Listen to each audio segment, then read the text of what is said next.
Amigos, bueno, esta ocasión me da mucho gusto recibir a David Páramo, el padre del análisis superior. Tengo una muy buena relación con David, de mucho cariño, porque además él fue el primero que me dio la bienvenida vía redes sociales a Grupo Imagen, y esos detalles pues, obviamente no se olvidan. Y después nos hemos conocido en el camino, y detrás de este estupendo y polémico analista financiero, pues hay un aficionado al deporte práctico y teórico. Mi querido David, muchas gracias por estar aquí, gracias por tu tiempo. Mi querido Javier, yo no sabía que yo había sido el primero, pero para mí fue muy padre, muy bueno, y que te unieras a este equipo que algo estaremos haciendo muy bien, que además se nota.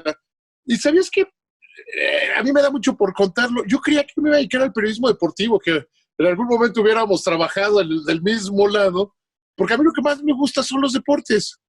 Incluso hice un casting para cubrir fútbol americano en la antigua Imevisión y me había quedado, pero en el periódico El Economista pagaban más. Y esa fue la decisión por la que me dediqué al periodismo económico. No me digas, no sabíamos esa historia. Ibas a ser colega de Toño, de José Ramón, de Faitelson, mío. Claro, porque lo mío, yo me veía, cuando yo pensaba en el periodismo, yo me imaginaba narrando fútbol americano, béisbol, básquetbol, que son los deportes que me gustan. O sea, yo me veía cubriendo la NFL todos los días.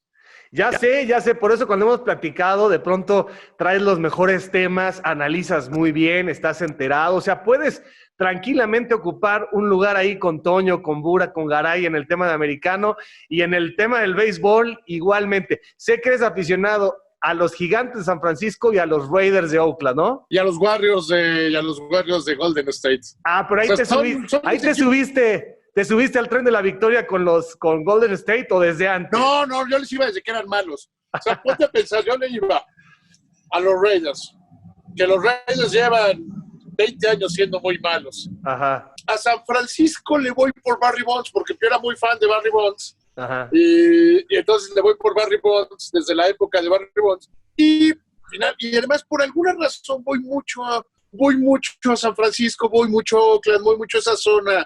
Ajá. Del norte de California. Entonces se volvió desde que eran malos, ya llegó Curry y se volvieron unas maravillas. Oye, ¿y cómo David, cómo te empieza a gustar el deporte? ¿Tu papá te llevaba, narrabas americano desde chavo, jugabas obviamente, jugaste americano, no tenías ese cuerpo, pero jugaste americano? Jugué americano, jugué en los Redskins, jugué en los Borregos. Era malo para el americano, era malo porque creo que me emocionaba mucho. Y mi afición por el deporte es una historia muy chistosa. Si hubiera sido niño de esta generación, seguramente me hubieran dado Ritalin, psiquiatra, y ya sabes, todas esas terapias. Soy el quinto hermano de 6. Ajá. Y mi mamá dijo, no, tiene demasiada energía. Entonces mi mamá me metió a jugar lo que fuera, lo que cayera y como cayera. Entonces yo tenía que estar haciendo ejercicio y de ahí me volví muy aficionado. Mi hermano menor, Claudio, soy el quinto de 6, además yo soy de la segunda camada, porque mi hermano mayor hacia arriba me llevaba casi 6 años. Ajá. Y entonces mis hermanos mayores son mucho más mayores que yo. Seguramente fui producto de una reconciliación, no sé, alguna de esas cosas. Ajá. Entonces mi mamá me hacía que hiciera ejercicio todo el día, todos los días, a toda hora, en todo momento. Y mi hermano Claudio, que él sí era muy bueno para jugar fútbol americano, le costó más trabajo que lo dejaran jugar, tuvo que rogarles a mis papás y luego él fue el que fue bueno. Entonces yo tenía que hacer ejercicio para sacar, pues no sé, toda la energía que uno tiene de chiquito. Oye, hombres y mujeres de esos, ¿cuántos hermanos y hermanas eran? 5 hombres, una mujer, murió uno de mis hermanos ya. 5 hombres, una mujer. Uy, ¿de qué falleció? David muy joven, ¿o era de los grandes? De cáncer, el que sigue de mí para arriba, mi hermano Guillermo, que además con él tenía una relación muy cercana, porque hay gente que es, aparte de ser tu hermano, es tu amigo. Entonces él y yo éramos amigos, era amigo con el que veía el fútbol americano, con el que platicaba todo el tiempo. Entonces sí, fue una pérdida muy dolorosa para mí la muerte de mi hermano. ¿En qué colonia vivieron, David? O sea, ¿tu infancia dónde la recuerdas? Bueno, yo nací en la colonia Cuauhtémoc, pero muy chico me fui a vivir primero a Santa Mónica y luego a Lomas Verdes. Entonces no yo toda mi vida... No sabía que eras sateluco como yo. Yo soy sateluco como tú, pero yo soy un sateluco renegado. Luego ya me salí de ahí. Ajá. Pero todos mis hermanos, o sea, la mayoría de mis hermanos siguen viviendo en la zona Esmeralda, en San Mateo, en esa parte del Estado de México. O sea que conoces perfectamente, por ejemplo, la taquería Los Arcos. La taquería Los Arcos, creo que debería tener un cuadro mío. Esa taquería, sí, o sea, era toda, o sea, esa zona, yo crecí y me desarrollé en esa zona. Primero ahí en la zona de Santa Mónica. ¿Te acuerdas dónde está la Abeja? Sí, ¿cómo En no? la calle de atrás de la Abeja. La Y Florida, luego esa es la colonia Florida, ¿Mandé? ¿no? La colonia No, Florida. la Abeja de Santa Mónica. Ah, la La de Abeja de Santa. Santa Mónica. Ok. Oye, David, Por ¿y donde, entonces jugabas americano en los campos de Lomas Verdes? claro, los Redskins. Y Ajá. era malón. ¿De qué jugabas? Era malón. Jugaba de esquinero y regresaba Ok. a patadas. Ok. Pero eras muy delgado. En Sí, ese sí, momento sí. eras delgado, pero muy magro, pero fuerte. Era muy, era muy delgado, pero ya sabes, como era muy delgado y era muy fuerte de las piernas, corría muy rápido. Ajá. Entonces era como de las cosas que me gustaba hacer ya para lo que era bueno. Y pues, jugaba soccer en la escuela, jugaba por ahí en algunos lados, sin que nunca me gustara mucho. Jugaba de portero y era bueno. ¿Te Ajá. acuerdas cuando el Atlante estuvo en la unidad Cuauhtémoc? ¿Cómo no? Ahí jugaba. No me digas. Bueno, ese Atlante obviamente era del IMSS, en ese momento era del IMSS, ¿no? Y la gente cuando se pregunta de dónde se fue el dinero de las pensiones, a ese Atlante. Mira, ese Atlante tenía a Lato, tenía al Ratón Ayala, tenía a la Volpe que venía de... O sea, el Ratón Ayala, la Volpe y Lato venían de jugar el Mundial. ¿No estaba Tenía Caviño Caviño, ahí? estamos hablando de... ¿Caviño no estaba ahí también? ¿Caviño? Sí, por eso, era ese Atlante. Ajá. O sea, era ese Atlante, el Atlante de Caviño, de Lato, del Ratón Ayala. O sea, era un...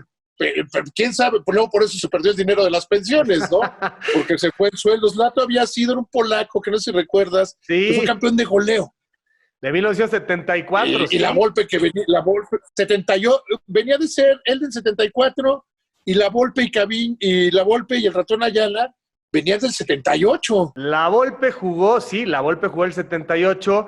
El Ratón, bueno, el Ratón jugó en el Atlético de Madrid, pero no sé si el Ratón jugó 78-74. No lo recuerdo en la generación Yo campeona. no recuerdo, pero a ver, ¿por qué tenía que hacer el Seguro Social con jugadores mundialistas? Sí. Bueno, ya sabes que ahora siguen los gobiernos de los estados, ahora lo de Mazatlán, o sea, ya sabes, se lo llevaron allá con dinero del gobierno. Que yo nunca he entendido cuál es la justificación que un gobierno del Estado tenga un equipo profesional de deportes. Nunca lo he entendido. Creo que es una manera de perder dinero. Es que te da, digamos, sitio entre los empresarios, te da televisión, te da popularidad con tus electores. Esa es la onda, se dejan seducir. Y la verdad es que cuando se vaya este gobernador, a ver si Mazatlán no termina rebotando, no sé, en Tepico, ya sabes, en algún lugar exótico, ¿no? En algún lugar exótico. Pero yo creo que eso es malo para el soccer, ¿no? O sea, yo creo que es malo para el deporte, ese uso. A mí me tocó alguna vez estar en algún partido que jugaba en Chiapas, y tenían que meter a fuerza a un jugador que, si no me equivoco, era el Bofo Bautista, porque iban a hacer un anuncio después el gobierno. Entonces, ya sabes, los operadores del gobierno pidiéndole a la porra, que metan al Bofo, que metan al Bofo. Entonces lo metieron para que luego pudiera hacer el anuncio. Realmente creo que eso es tirar dinero a la basura. Oye, y dije Tepic como lugar exótico, siendo una gran plaza futbolera, de ahí salió, por ejemplo, Ramón Ramírez, de ahí salió Marcelino Bernal. Lo digo por la capacidad de la ciudad, porque luego no hay estadios y todo lo van forzando para rebotar ahí, y obviamente que el dinero público pues termine alimentando, como bien dices, un equipo profesional de lo que sea que no se vale, ¿no? O sea, a ver, yo por ejemplo vuelvo al caso del Seguro Social. El Seguro Social en esa época era dueño del Atlante y dueño de los Diablos Rojos del México. Y además eran dueños de lo que hoy es Parque Delta, era el Parque del Seguro Social por eso. Exacto. O sea, lo que hoy es el Centro Comercial Parque Delta, el origen era el Parque Delta, luego se convirtió en el Estadio del Seguro Social. ¿Qué necesidad tiene el Seguro Social de tener, que además tenían el Huastepec y el equipo de fútbol? Es como desperdiciar los recursos. Oye, David, ¿y eras bueno en la escuela? ¿Eras un alumno aplicado? ¿Y eras un alumno buleador o buleado, sociable, uno más? ¿Cómo te defines como niño? Porque vamos dejando por etapas a la persona que fuimos. No somos los mismos hoy a los 50 y cacho que cuando tienes 10, 12. ¿Cómo eras? Yo de niño era una mezcla muy chistosa. Una parte de mí le gustaba estar leyendo todo el tiempo, y leyendo y muy metido en esas cosas. y otra parte de mí era como muy violento. Entonces pasaba yo, en gran medida como soy ahora, tú que me conoces en el trabajo, que puedo pasar de estar de muy mal humor a estar leyendo. Entonces yo era un alumno que tenía muy buena memoria, era bueno para la escuela, bastante bueno, pero básicamente con la memoria, y tenía muchos problemas con los maestros porque yo era muy dado a burlarme de los maestros y estarles buscando en qué se equivocaban y burlarme. Y ahora que decías de los deportes, mis amigos de niños siempre decían que a ellos no les extraña que me haya dedicado al periodismo, porque yo, o sea, nos poníamos a jugar béisbol en el parque, narraba los juegos, y luego me invitaban a que jugar y narrar al mismo tiempo. Ajá. Entonces, yo era un alumno molesto, inteligente, bueno para la escuela, pero un alumno molesto para los maestros. Uh-huh. Y que además de esos alumnos, entonces me buscaban mucho para jugar, porque me gustaba jugar fútbol. O sea, yo jugaba todo lo que fuera jugable, lo jugaba. Y pero era un alumno bastante molesto con los maestros. Reservado, creo que no he cambiado mucho. O sea, honestamente creo que no he cambiado mucho, querido Javier. Y ya me imagino, David, ¿en qué escuela estuviste, primaria, secundaria? ¿Y eras de los que a la menor provocación, o sea, un tiro, ¿o qué? ¡Ah, me encantaba! Y creo que si ahora se pudiera, seguiría haciendo lo mismo. Estuve en el Franco Inglés, en una escuela que se llamaba Manuel Acosta. Estuve en el Instituto Colón, ahí en Lomas Verdes. Pasé por muchas escuelas, pero además cambiaba con frecuencia de escuela, porque, o sea, luego me decían que mejor me fuera a otra escuela. De hecho, tuve un maestro en la secundaria que me dijo que yo no iba a terminar ni siquiera la preparatoria. Y la historia es muy bonita porque mucho tiempo después me lo encontré, cuando ya me iba bien en la profesión y todo. Me dice, es con el único alumno que me he equivocado y me da mucho gusto haberme equivocado. Entonces, es que luego, ¿sabes sí qué? hay historia. Luego, ¿sabes qué? Que este estilo de educar en México y en muchas partes del mundo le hace suponer a los maestros y a los papás que un alumno, digamos, con buenas calificaciones y, digamos, adiestrado, disciplinado, son de los que después tienen habilidades sociales para desempeñarse y lograr sus sueños. Y la realidad es que yo conozco a muchos alumnos problemáticos que nadie daba un cacahuate por ellos, pero que tenían otro tipo de habilidades y que además no encajaban en el sistema escolar, porque este sistema no es para todo mundo. Ya me imagino que eras retador intelectualmente, que querías destacar, querías imponer un estilo, o sea, no eras una gente que se pudiera manejar fácilmente. No, porque a mí me gustaba ser diferente, o sea, a mí me gustaba ser, y yo me reconocía diferente a los demás, o sea, yo decía, yo no soy el típico, y, por ejemplo, creo que todos los que nos dedicamos al periodismo con más éxito, siempre fuimos rebeldes en la escuela, siempre éramos contestatarios hacia los maestros, entonces como que eso no encaja. Piensa en un alumno al que no le gusta, que no te da nada por sentado. Yo retaba a los maestros, me encantaba contradecirlos, me encantaba darme cuenta que se equivocaban, y pues, normalmente no cabes en y además, que si me decían un tiro, yo decía, pues hasta dos de una vez, ¿no? ¿Para qué discutimos si nos podemos pegar? Oye, David, tuviste una infancia, bueno, a pesar de esos cambios y de que sabías que te decían es rebelde, supongo que fuiste un dolor de cabeza para tus papás, ¿no? Mi papá dice que con 6 hijos, dice, con David se concentra todo lo que me podía hacer enojar de un hijo. O sea, yo soy más parecido a mi mamá, que en paz descanse, o sea, de carácter. Y sí, yo era un hijo difícil para mi papá. Ser un hijo muy difícil, porque además nunca aprendí, y ya lo di por visto, nunca aprendí a quedarme callado, nunca aprendí a no tener una opinión, nunca aprendí a no ser como era. Te contaría una historia. Yo vengo de nuestra generación, que te acuerdas que era casquete corto. Ajá. Cuando mi mamá finalmente me dio permiso por ahí, segundo y tercero de secundaria, me dejé crecer el pelo casi hasta la cintura, porque yo odiaba cortarme el pelo. Odiaba más la imposición de traer el pelo corto, o sea, de que el pelo fuera necesariamente corto. Eso me mostraba mucho más. O sea, era lo que me molestaba, el tiene que ser así. Y al final del día nunca he creído que las cosas tengan que ser así. Sí, que no estás cortado bajo un formato, un estereotipo que se repita. Querías ser auténticamente original, genuino, y lo eres. O sea, has logrado en base a conocimiento, argumentación, después generar la personalidad que te dé la gana. Y eres ya en tu trabajo, eres un analista económico totalmente disruptivo, que la gente ha tardado en decir, porque además así somos, es un país conservador y más en formatos televisivos, de decir cómo el analista económico que está ahí está peinado así, está tatuado, tiene su pelo así, tiene los músculos así, o sea, lo que están acostumbrados es para que tenga Nunca se pone saco. Ah, exacto, pero además estamos acostumbrados a que el que habla de finanzas pues tiene que ser uno, con todo respeto, uno de esos nerds que están en la Bolsa Mexicana de Valores, que además, un yuppie, ¿no? Tiene que estar muy bien trajeado, sus lentes, y lo tuyo es original, o sea, no dijiste, ahora voy a hacer el que salga en la tele, sino dijeron,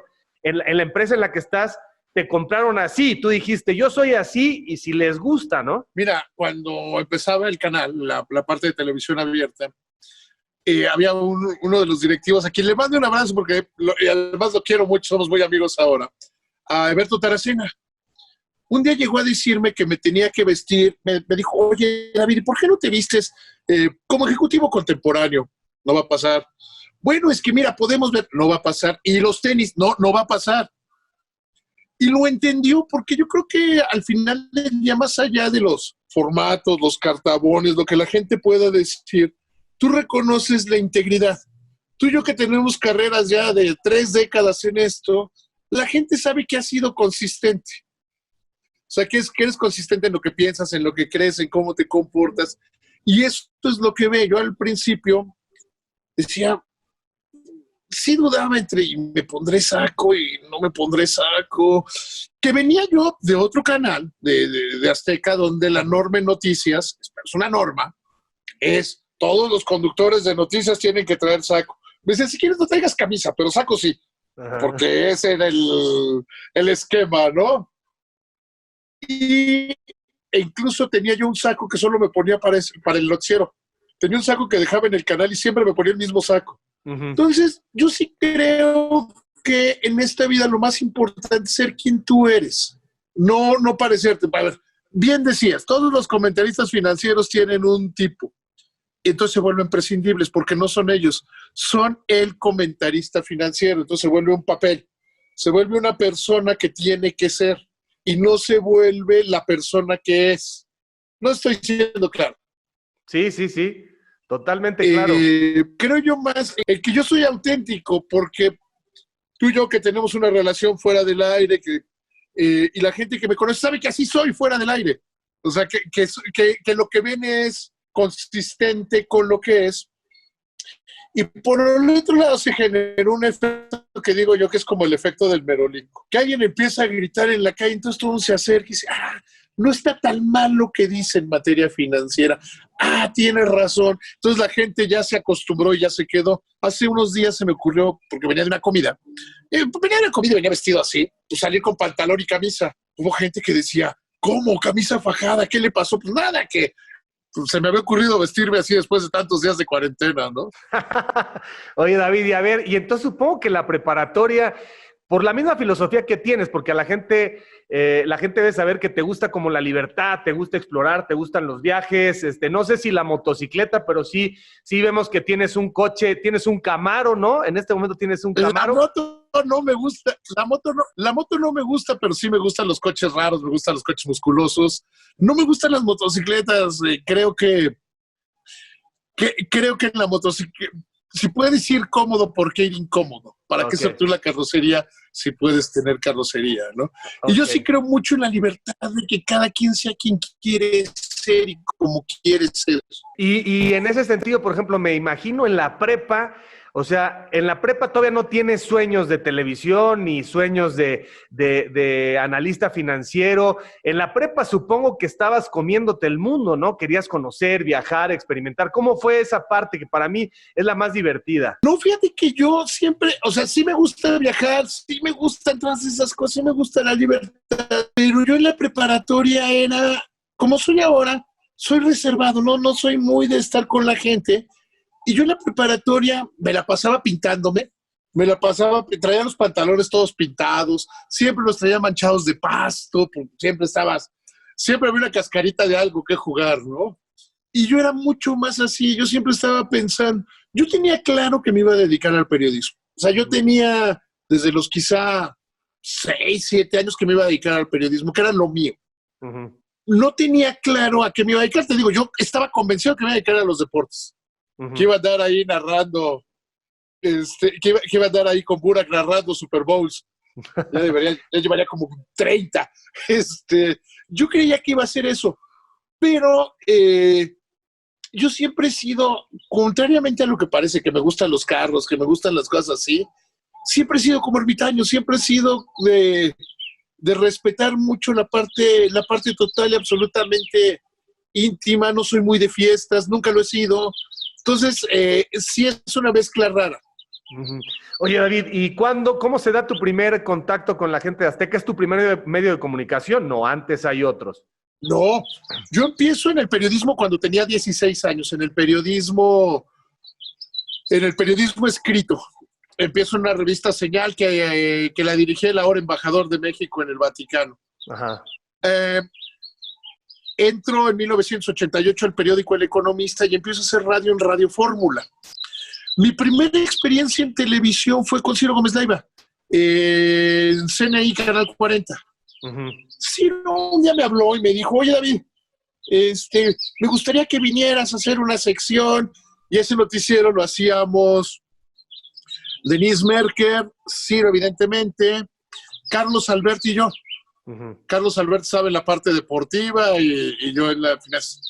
Cuando se da toda la tragedia de CNI Canal 40, yo ya no iba a regresar a televisión. De hecho, mi plan no era regresar a televisión, porque creo que no está bien que lo diga, pero no me gusta mucho hacer televisión, me gusta más hacer radio. Okay. Yo me siento mucho más cómodo en el radio. Lo que más me gusta a mí hacer es hacer radio. La columna en el periódico, que llevo 31, 32 años haciendo columna, es como para tu círculo, para los que tú conoces, para mandar y recibir mensajes, ¿no? Y donde me siento más cómodo es el radio, donde más me gusta. Entonces sí, no me convence hacer televisión. Uh-huh. Cuando termina CNI, toda esta tragedia de CNI, me buscan de Azteca y me invitan. Y ahí hice prácticamente 12 años de carrera en Azteca. Uh-huh. 12 años que además fueron muy, muy felices, ¿eh? ¿Y donde construí grandes amigos. ¿Por qué dejas Azteca? ¿Por la oferta de imagen? Por la oferta de imagen. Ajá. O sea, indudablemente, yo en Azteca tenía un par de programas, uno lo que ahora es ADN 40. Llegué como lo que conoces de empresa, y llegó un momento que yo era el que más tiempo tenía trabajando en Meridiano por los cambios de conductores y así de llegó un momento que yo era el más antiguo de todos ellos. Entonces, y la oferta la oferta de imagen fue una oferta muy generosa, muy buena, que pues, hizo que... Además, yo ya estaba haciendo radio y periódico en imagen, estaba en Televisión. Eso era como lo lógico, más una oferta que sí debo reconocer, debo agradecer mucho, que fue una oferta muy generosa del Grupo Imagen. Oye, ¿y cuántos años llevas ya con el programa de radio? 6 o 7 años. Yo originalmente entré hace 14 años por ahí a Imagen. Yo venía de otra estación de radio donde hacía un programa de finanzas más convencional, más parecido al que hago ahora, y llegué a Imagen a hacer un programa que se llamaba No Tienes Tu Dinero, que era de finanzas personales, y que era divertidísimo, ayudaba a la gente con sus problemas financieros. El programa fue muy exitoso y terminó cuando ajustó la programación la estación y yo me fui yo siempre digo que me mandaron a la estación FIFI, y tengo 4 años aproximadamente con este programa de radio. Y cuando llega Ciro Imagen, de inmediato te invita a participar en esta sección que cada día tiene más éxito, mi querido David. La gente espera tus apuntes, tus críticas, tus aportes. Buenísima. Muchas gracias. Ahí, lo que más que ese noticiero creo que de los mejores lugares donde yo he trabajado en toda mi vida. Cuando llega Ciro, pues dice que venga David. Si David quiere, o sea, me dijo, oye, ¿quieres? Sí. Teníamos un reto muy, muy importante. Primero que desde el punto de vista de la negociación, no no conflictuarme con Azteca, porque yo insisto, y Azteca solo les tengo gratitud, cariño y buena onda. Fueron muy, muy buenos conmigo y lo siguen siendo grandes personas. Por el otro lado estaba Ciro y yo ya habíamos hecho un programa de televisión. Entonces, nuestro reto no era hacer CNI.2, sino hacer una cosa totalmente diferente. Y el gran éxito es que que logramos hacer una cosa muy diferente. Ciro me dijo, oye, ¿tú has visto Mad Money? No, me dijo de la película, ¿cómo se llama? Oh, una película que es a un cuate que secuestran, que hace una sección de final, que lo secuestra, hace una sección de final, ahorita no lo recuerdo. Me dice, ¿la viste? Sí. Me dijo, tengo como una idea como eso. Le dije, no, mejor hay que pensar más. Yo le enseñé Mad Money, que es un programa en Nueva York, y le dije, y además yo tengo tales y tales y tales y tales y tales. Entonces me dijo, si haz lo que quieras. Y de ahí fueron surgiendo las cosas que hoy, afortunadamente, son muy exitosas. ¿Ya te está lloviendo qué, David? No, No. Oye. no me distraje, perdona. Y dime una cosa, el cambio, David, el cambio ¿en qué momento de tu vida se da el cambio de querer hacer ejercicio? Y ahora pues estás obviamente ganando todos los días mayor masa muscular. La transformación la gente la recuerda mucho. Dicen, este flaquito que yo veía en televisión azteca ahora es una mole. Pero fíjate que normalmente cuando me dicen eso les enseño fotos de aquella época. No era un flaquito, pesaba 100 kilos. Pesaba entre 95 y 100 kilos. Lo comparas ahora que peso 122, 123 kilos, sí es una diferencia grande de tamaño. O sea, entonces, si yo veo las fotos juntos, digo, si ves las dos fotos juntos, digo, sí estaba flaquito. Ajá. O sea, considera que mido un 84. O sea, sí me veo flaquito con el que soy ahora. Tuvo que ver con, o sea, el decidir que yo quería ponerme hacer masa y masa y hacerme grande, tuvo que ver mucho con un tema, con un tema, cuando asesinan a mis hijos, yo necesitaba hacer algo. O sea, yo necesitaba hacer algo que me diera, o sea, un cambio en mi vida, dentro de los muchos que tuve que hacer. Decidí que una de las cosas era que quería ponerme tan grande como pudiera. Uh-huh. Y cambié la forma de entrenar a ponerme lo más grande que pudiera.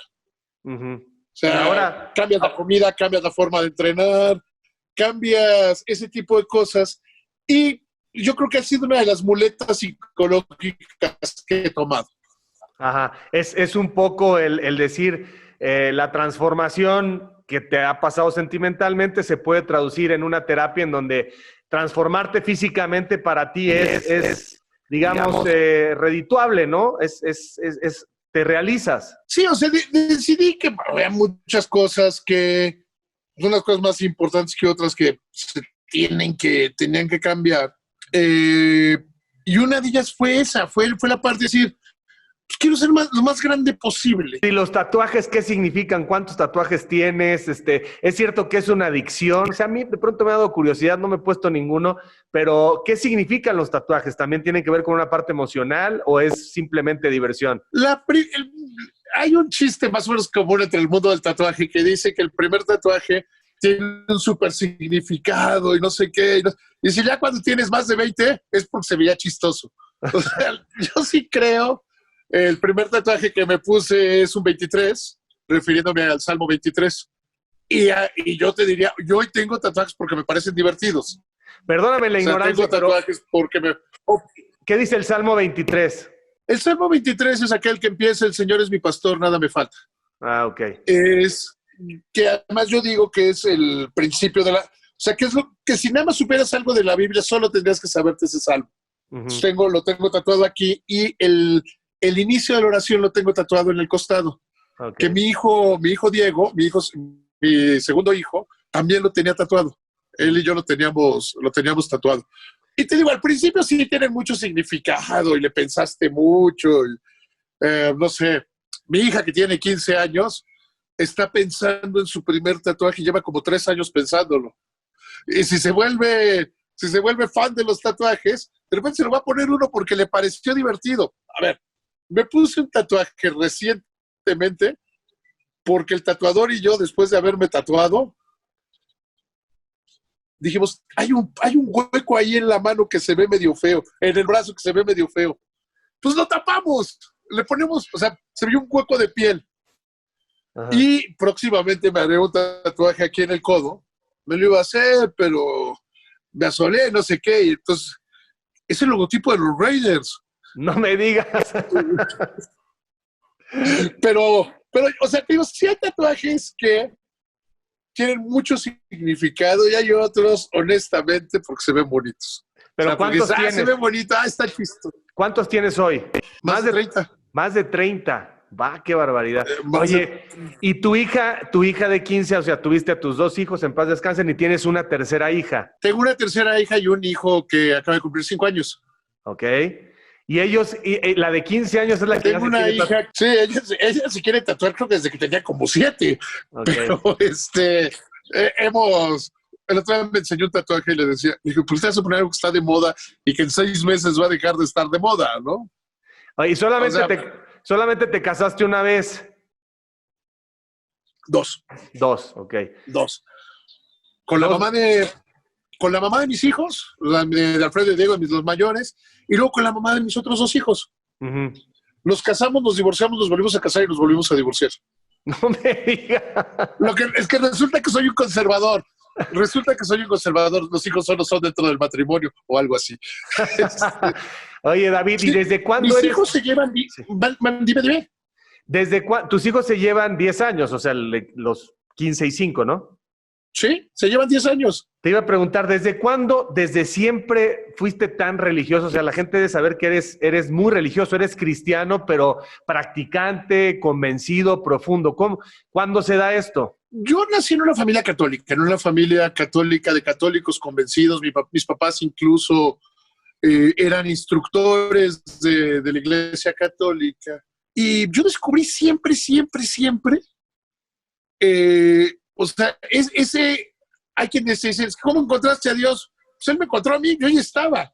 Me dejó de gustar, o sea, con el tiempo me dejó de gustar el rito, la forma, si no te sabes la fórmula tal,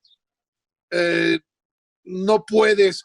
Yo entiendo, y lo entendí desde que tenía como 20 años, que si Dios es tu padre, yo no me imagino a mis hijos diciendo, te tienes que aprender tal fórmula y tienes que seguir para que yo te quiera. No. Entonces encontré el ser cristiano, el camino directo a Dios. O sea, el camino directo a Dios. Dice mi hermano Claudio, mi hermano menor es pastor. Uh-huh. Además, pastor ahí en nuestros rumbos, tiene su congregación en el mundo. Ah, mira. Él siempre dice que los cristianos nos reunimos a conocer más de Dios, a entender más de Dios, como los que les gusta el fútbol, soccer, a platicar de fútbol, soccer. O sea, es a crecer en eso. Y sí, sí soy un cristiano muy convencido. ¿Pero fue a partir de lo de tus hijos o antes? No, te digo desde los 20 años. Ah, desde los 20 años. O sea, yo a veces digo, y lo digo un poco en serio, que a mí me hubiera gustado, porque hay quienes les encantan las historias así. Entonces, descubrí a Dios. Siempre ha vivido. Cuando mueren mis hijos, yo dije, siempre lo último que digo y lo primero que digo es, el Señor es mi pastor, nada me falta, en referencia al Salmo 23, ¿no? Uh-huh. Cuando dije, si esto es cierto, la vas a cargar tú, no la voy a cargar yo. O sea, yo no puedo, y tú. Entonces yo siempre creí, mi relación, mi cercanía con Dios siempre ha sido por el lado de que siempre he estado ahí y está en las buenas, está en las malas, está en las que ni yo me acuerdo, digamos, ¿no? O sea, yo te diría que yo soy cristiano desde que tendría 20 y pocos años. Uh-huh. O sea, 20 y pocos años. Pero te digo, siempre yo cuando era, mi primer trabajo te digo que fue una revista católica, la revista Señal. O sea, yo siempre he estado pegado a la fe, nada más que luego nada más le cambié la forma de acercarme a Dios, que creo que ser cristiano es la forma correcta. Uh-huh. Oye, David, y este mundo de las finanzas se descubre, se ataca de una manera distinta al deporte. ¿En qué se parece? te apasiona de una manera brutal y ahora estás convertido en un muy buen referente, ¿no? La iniciativa privada, el propio gobierno, no este sexenio, el anterior también, y desde que apareces en los medios de comunicación, ¿cómo se le hace para mandar las señales correctas, para estar actualizado, para profundizar? ¿Hay instinto? ¿Hay desde luego mucho conocimiento, mucha ciencia? ¿Cómo se te da esto? Yo creo que es mucho estudio. Yo dedico mucho tiempo a pensar. A mí me gusta mucho, que es un juego que hago con mis hijos. A mi hija no le gusta tanto, pero a mi hijo menor ya le está gustando cada vez más. ¿Qué pasa si? O sea, siempre esta pregunta, ¿qué pasa si? Te lo llevo a términos de soccer. ¿Qué pasa si el América decide irse a jugar a Jalisco? Que a cualquiera te puede decir es un absurdo, pero te va generando ideas o te va generando preguntas. Entonces, en la parte financiera yo lo que hago es, ok, pasó este hecho. ¿Qué pasa si? O sea, yo le dedico mucho tiempo y además le dedico mucho tiempo a algo que normalmente creo que los periodistas no hacemos como debiéramos, a escuchar. Los periodistas generalmente estamos más enamorados de cómo nos oímos nosotros y lo que nosotros creemos y lo que entre nosotros creemos. Nos juntamos todos los periodistas y empezamos a tener ceguera de taller, porque los empiezas a seguir. Ah, no, es que estos, no sé, en el términos financieros, no, es que Mari Carmen o Pepe Yus te dijeron tal cosa, es que... Y entonces te empiezas a contestar y hablar entre en un mismo grupito. Entonces, yo mucho hago es escuchar a la gente. O sea, escuchar al secretario de Hacienda, pero al señor de las tortillas.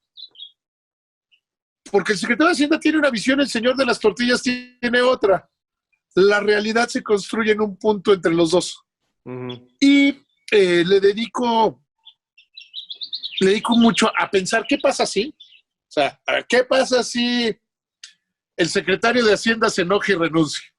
Entonces, como lo tomo en serio, pienso, podría ser fulano, mengano, podría ser esto. Entonces, el día que pasa algo parecido, pues ya tienes algunas ideas de qué podría pasar. Insisto, y escuchar lo que te están diciendo la gente.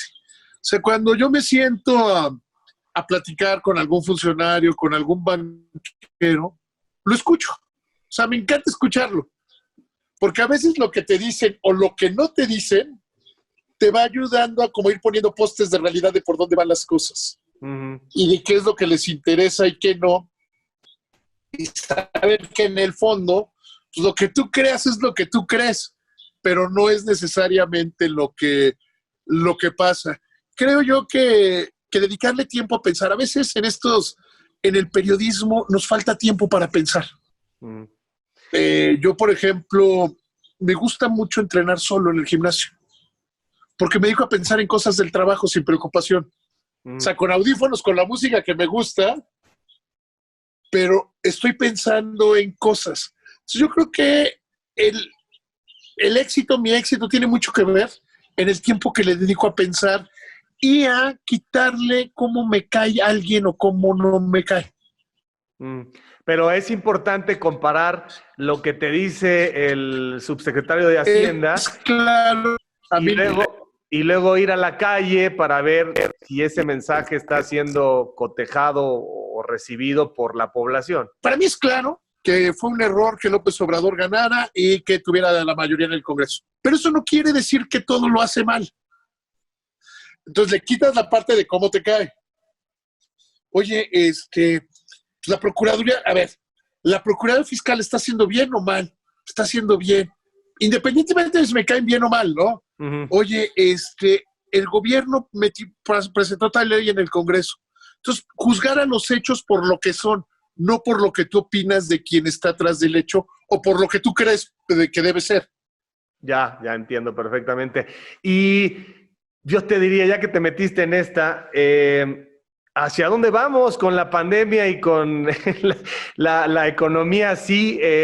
Si alguien en este momento te ve y te pide un pronóstico para cómo estaremos en el 2022, por ejemplo, antes de que empiece el Mundial, ¿cuál es la realidad que llega, que se aproxima, más allá de que el virus ya sabemos que seguirá por ahí dando vueltas?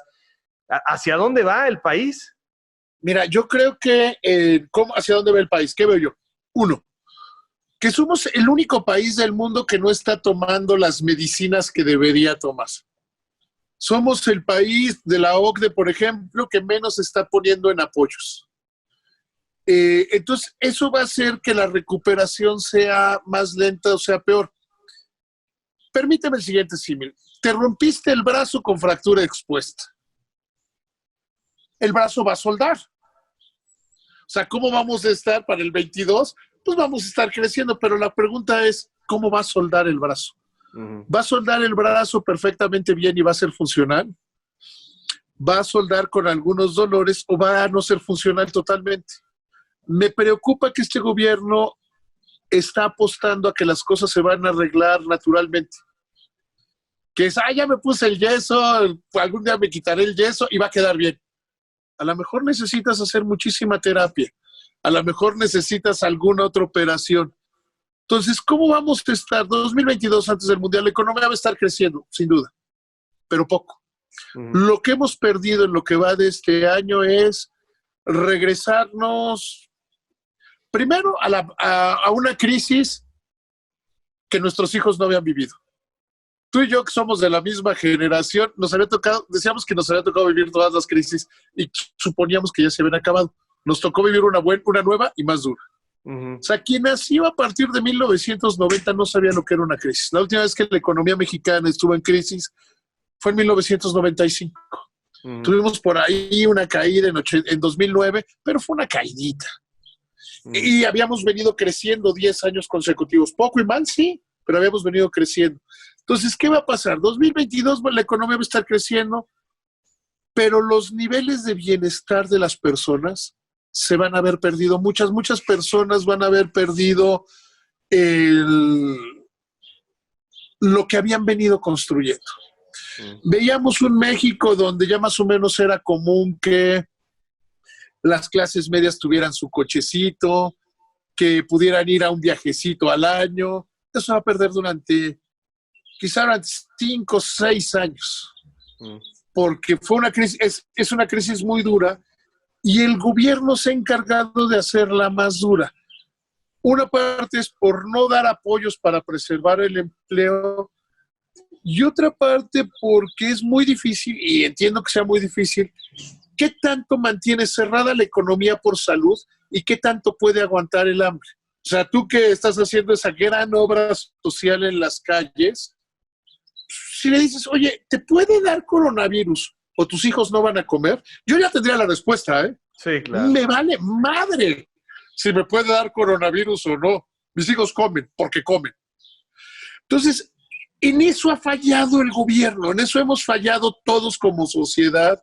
Yo sí creo que si la economía estuviera abierta al 20, 30%, no habría muchos más contagios, pero la gente estaría mucho menos pobre. El fin de semana fui a uno de estos restaurantes, puedo decir cuál, al Arroyo. Domingo, 2 de la tarde. En un día normal llegarías al Arroyo, domingo, 2 de la tarde, y se reirían de ti para que así le vas a dar mesa como mañana. ¿Estás de acuerdo? Sí. Ver a un grupo de trabajadores vendiendo comida para llevar, francamente desesperados y agradecidos porque les estabas comprando. O sea, esa actitud era más de gratitud, de que gracias por venir aquí. O amigos que tienen restaurantes que han estado haciendo malabares para mantener a la gente. El tema es, vamos a quedar muy lastimados. Y entre menos se mete el gobierno apoyos, vamos a quedar pues, con alguna deformidad, nos va a quedar el brazo chuequito. Y la otra es mantener cerrada la economía así. Permite que quienes somos privilegiados por la gracia de Dios estemos viviendo una realidad totalmente diferente. Mis hijos están en un lugar, en un centro de vacaciones, en un edificio que está a menos de la mitad porque es en un lugar turístico, todos los niños son amiguitos, y lo voy a platicar con uno de los papás. Y le decía, por la gracia de Dios, nuestros hijos, o sea, lo que les tenemos que enseñar es el privilegio que tienen y cómo devolvérselo a la sociedad. Porque para nuestros hijos va a ser una época divertida que se fueron a encerrar 3 meses a un lugar que tiene alberca y se la pasan bien y ya es un grupito de amigos. Para otros niños, para compañeros de tus hijos y de mis hijos en la escuela, es una tragedia. El 30 30% de los alumnos que en una escuela privada iniciaron el ciclo escolar pasado no la terminaron. Sí, Porque sí. sus papás no tuvieron dinero para seguir pagando la colegiatura. O sea, y estamos hablando de gente que tenía ya la posibilidad de ir a una escuela privada. 30%. O sea, 3 de cada 10 de los compañeros de mis hijos, o de tus hijos, o de los hijos de quienes nos están viendo, tuvieron que dejar la escuela. Y lo que Y falta, eso, ¿no? Lo que falta. Y más lo que falta. O sea, ¿por qué estos niños dejaron la escuela ahora? Si estaban en quinto de primaria, pues van a tener que repetir el quinto de primaria en una escuela pública. Si pueden hacerlo. Sí, o sea, sí. ese grado de empobrecimiento es lo que nos debería angustiar. Porque los programas de apoyo del gobierno llegan a sus clientelas más pobres de los pobres, pero no están llegando a los que están pasando de la clase media baja a volver a ser clase baja. La gente que era pobre se está volviendo muy pobre. Y eso nos debe tener especialmente preocupados. ¿Cómo se podría paliar? Abriendo un poquito la economía. Si tú abres un restaurante, un gimnasio, una estética, una papelería, y al 30%, por lo menos que vendan un poquito y la vida es menos difícil que estar cerrado con el tema de la salud. El gobernador de Guerrero, Héctor Estudillo, hizo una encuesta que a mí me parece muy reveladora. Les preguntó a la gente qué prefieren, COVID, o sea, estar encerrados para cuidar la salud, o que abramos las playas. Mayoritariamente dice que prácticamente todos dijeron abramos las playas. Preferimos trabajar, porque estar encerrado, estar en tu casa cuando tienes el privilegio de tener dinero es fácil y lo prudente es quedarte en tu casa. Pero cuando te enfrentas a que si no sales a la calle te mueres de hambre, si no sales a la calle tus hijos no cenan ni una galleta, es una disyuntiva muy preocupante y creo que la deberíamos atender con mayor cuidado. Mi querido David, ha sido un placer. El último tema que voy a tocar contigo, que además creo que la gente lo quiere escuchar. Cuando platicamos de deportes, me dices casi, yo ya renuncié al panball, son malísimos y la selección siempre me decepciona. Ya renunciaste al fútbol, soccer. ¿Qué crees? ¿Qué crees que pasa con el fútbol mexicano y la selección? Yo creo que con el fútbol mexicano hay un problema estructural en el deporte. Es un deporte donde hay una cultura de debilidad. El soccer es el único deporte donde un jugador resulta golpeado y exagera lo lastimado que está. A un jugador de básquetbol le das un golpe y se para inmediatamente. Quienes jugamos fútbol americano de niños sabíamos esa de que entre más duro te peguen, más rápido te paras. Y tenía un coach que decía, y si van a llorar, vayan a llorar a la banca, que no los vean llorar. Entonces tiene como ese tema estructural. El otro día veía con horror que está el campeonato de e-soccer, que un jugador dijo que se le habían lastimado los dedos por jugar Xbox. O sea, dices, a ver, un deporte que es tranquilo, un deporte que es el béisbol. Si tuviera la mentalidad de un jugador de soccer, especialmente, no únicamente, especialmente de los mexicanos, y le dieran un bolazo, sería 6 meses. Sí. Sería 6 meses porque le pegaron y a lo mejor le va a doler después la costilla, ¿no? Entonces yo creo que tenemos ese problema que en el soccer, particularmente el mexicano, que es el que más vemos, hay todo un elogio a la debilidad. Me gusta más el soccer de mujeres, por ejemplo. Es más, voy a usar más la palabra y ponle comillas, es más viril, es más fuerte. Y este soccer además, es un juego que juega sin engañar a todo mundo, al árbitro, al público, les dan una patada y se agarran la cara como si los hubieran noqueado. O sea, creo que ese es mi problema con el soccer. Querido David, muchísimas gracias por tu tiempo. Creo que ha sido padrísimo saber qué hay detrás del analista financiero que sale en la televisión exitosamente. La gente tiene que saber cuáles son las características que te construyeron, las circunstancias de tu vida. Mi respeto, mi cariño y muchísimas gracias otra vez por tu tiempo, mi querido David. No, hombre, te agradezco no solo la entrevista, sino te agradezco tu amistad, porque eres de esos grandes compañeros que te encuentras en el trabajo, en un medio que tú y yo sabemos que es de divas. Así que camaradas, por favor, no dejen de seguirme a través de todas mis redes, de suscribirse a mi canal, dale a la campanita, dale like, no te olvides de dejarme tus comentarios, yo mismo estaré respondiendo. Cambio y fuera, camaradas.